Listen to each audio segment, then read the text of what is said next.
তিনটা দলের কারণে এখনো পর্যন্ত জুলাই সনদ বাস্তবায়ন বা আইনগত ভিত্তি দেওয়ার যে আলোচনা, এই আলোচনা দীর্ঘায়িত হচ্ছে।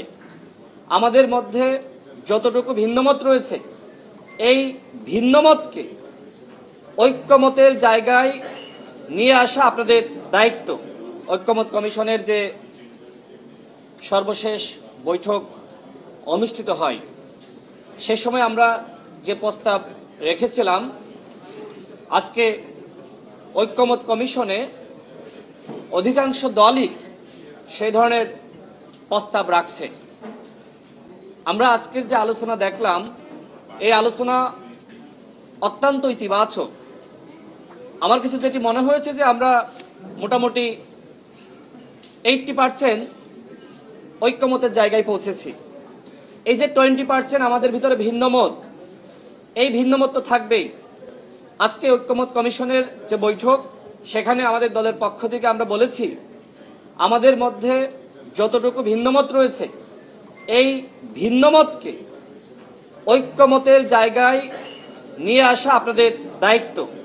আমরা স্পষ্টভাবে বলেছি, যেহেতু জাতীয় ঐক্যমত কমিশন গঠিত হয়েছে মাননীয় প্রধান উপদেষ্টার নেতৃত্বে, তিনি এই কমিশনের প্রধান, সেক্ষেত্রে এই কমিশন অবশ্যই সিদ্ধান্ত নেওয়ার এখতিয়ার রাখে।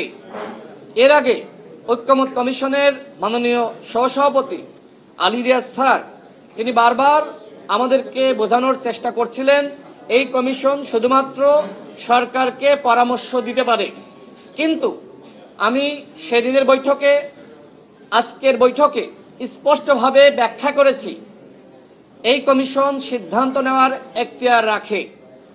এবং আমার মতামতের সাথে আমার কাছে মনে হয়েছে যে অধিকাংশ দল তারাও একই ধরনের মন্তব্য প্রকাশ করেছে যে এই কমিশনকে সিদ্ধান্ত গ্রহণ করতে হবে।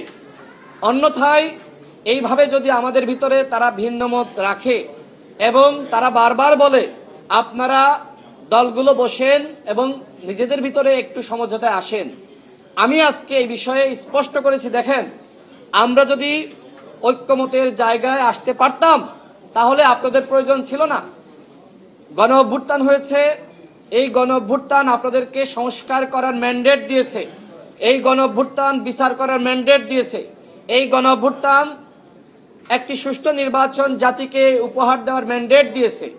আপনারা যদি এইভাবে সিদ্ধান্ত গ্রহণ না করে এইভাবে জাতিকে হতাশার মধ্যে রাখেন, সেক্ষেত্রে মানুষের যে প্রশ্ন, আদৌ কি নির্বাচন হবে, মানুষ কিন্তু আরো বেশি সন্দেহ এবং সংশয়ের মধ্যে ভুগবে। এই কথাগুলো আমি ঐক্যমত কমিশনকে জানিয়েছি।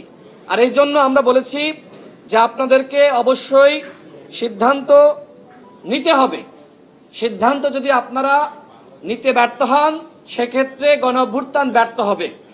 আমি আরো স্পষ্টভাবে জানিয়েছি, যেহেতু তিনটা দলের কারণে এখনো পর্যন্ত জুলাই সনদ বাস্তবায়ন বা আইনগত ভিত্তি দেওয়ার যে আলোচনা, এই আলোচনা দীর্ঘায়িত হচ্ছে।